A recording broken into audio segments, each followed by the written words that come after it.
जहां पर दिल्ली में बीजेपी के तमाम जो दिग्गज है वो मौजूद है। वजह है बीजेपी का महाअधिवेशन। दरअसल दिल्ली के भारत मंडपम में भाजपा का 2 दिवसीय राष्ट्रीय महाअधिवेशन शुरू हो चुका है और प्रधानमंत्री नरेंद्र मोदी शनिवार को दिल्ली के भारत मंडपम में बीजेपी के 2 दिवसीय राष्ट्रीय अधिवेशन में शामिल होने के लिए पहुंचे हैं।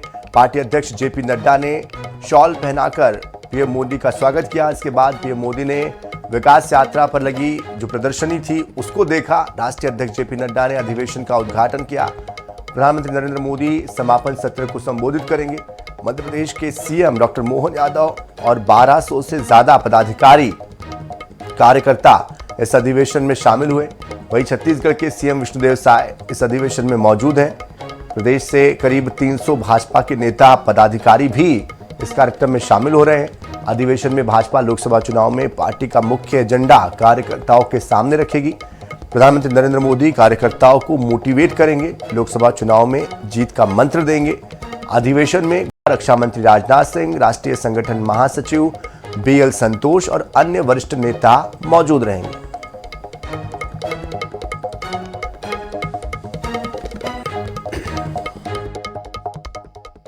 16 चुनाव हम जीते और अगर हम बाई इलेक्शन की बात करें तो विधानसभा में लगभग 100 इलेक्शन, 100 एक सेंचुरी बाई इलेक्शन हमने इन पिछले 5 वर्षों में जीता है। और उसी तरीके से 8 लोकसभा के चुनाव हुए हैं बाई इलेक्शन। उस 8 में भी 6 लोकसभा भारतीय जनता पार्टी ने जीती है। यह हमारा रिकॉर्ड है। हमारे जो लोकल बॉडी के इलेक्शंस होते हैं उसमें हमने 9,836 सीट्स हमने जीती हैं और आपको जानकर खुशी होगी कि 186 स्थानों पर हमने म्युनिसिपल कॉरपोरेशन में अपने आप की जीत हासिल कराई है और अपने मेयर बनाए हैं। इसको भी हमको ध्यान में रखना है। छत्तीसगढ़ के उप मुख्यमंत्री अरुण साव जी हमारे साथ बात करने के लिए मौजूद है। सर, एक बड़ा लक्ष्य है राष्ट्रीय अधिवेशन में सर 370 की पार की बात बीजेपी कर रही है, एनडीए 400 पार। किस तरीके से सर मैप निकलेगा? निश्चित रूप से एक सशक्त भारत, एक समृद्ध भारत, एक खुशहाल भारत के निर्माण का जो लक्ष्य लेकर प्रधानमंत्री माननीय नरेंद्र मोदी जी काम कर रहे हैं, 2047 के भारत के निर्माण के लिए ये अधिवेशन महत्वपूर्ण होने वाला है और निश्चित रूप से इस अधिवेशन से देश की दशा और दिशा बदलने वाली है। राहुल गांधी की यात्रा सर छत्तीसगढ़ से निकलती हुई नजर आई, किस तरीके का असर आप देखते हैं?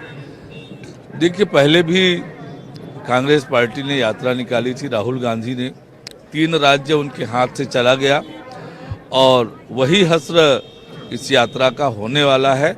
छत्तीसगढ़ में 11 की 11 सीटें भारतीय जनता पार्टी जीतेगी। सर, पिछली बार जिस तरीके के विधानसभा चुनाव में नतीजे हैं, हमने देखा कि किस तरीके से सब नहीं मान रहे थे, लेकिन उसके बावजूद सरकार बनती नजर आई। इस बार किस तरीके का लक्ष्य और पूरे देश में किस तरीके से आगे बढ़ते नजर आए?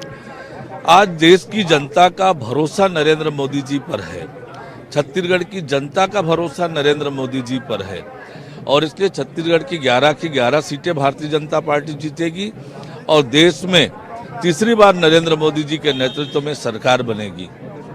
अरुण साव जी थे, आईएनएच न्यूज से खास बातचीत कर रहे थे। कैमरामैन संजय के साथ स्पर्श शर्मा, आईएनएच न्यूज, दिल्ली।